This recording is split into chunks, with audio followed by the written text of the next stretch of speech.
I think Robert Edgar's Nosferatu has a protagonist problem. Everyone thinks it's about Orlok, the shadow, the plague, the appetite with fingernails like yellowed ivory. It's not. Ellen is the monster. She summoned him as a girl, alone in the dark, reaching towards something she didn't understand. And when he arrives, rotting, ancient, unspeakable, she doesn't run. She knows him. He's here because she called. The film's real horror isn't a vampire invading Wisburg. It's a woman discovering that the thing destroying everyone she loves was already inside her. She invited it. She wanted it. And the only way to kill it is to let it consume her completely. The film opens on Ellen, young, alone in a room, calling out into the void for something she doesn't have the language for.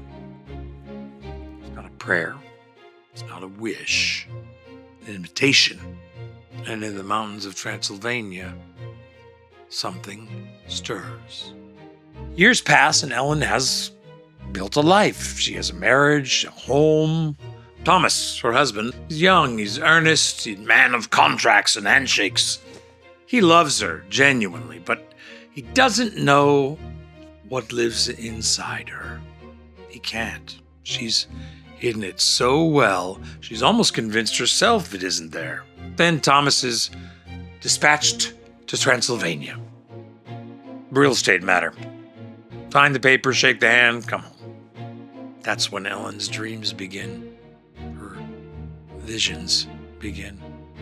A presence she recognizes before she can name it. The thing she called as a child has heard the door open. And Thomas, unwitting, is carrying the invitation. Edgar structures this like a slow fuse. The horror built not from jump scares, but from inevitability.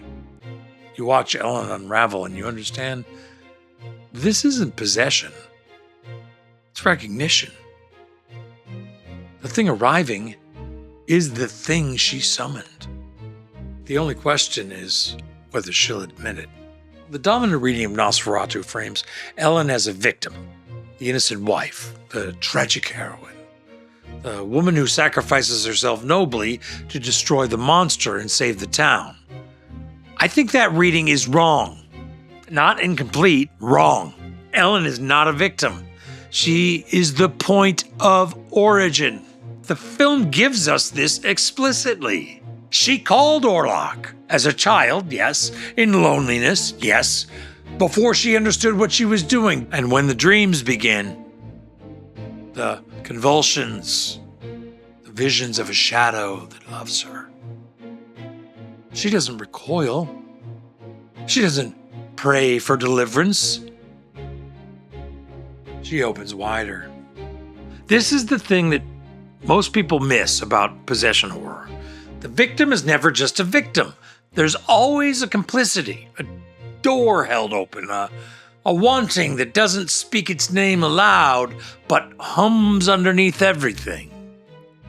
Ellen wants Orlok, not the plague, not their death, but the attention, the singularity, the proof that she is extraordinary, that she was chosen, that the hunger in her is matched by a hunger in something else.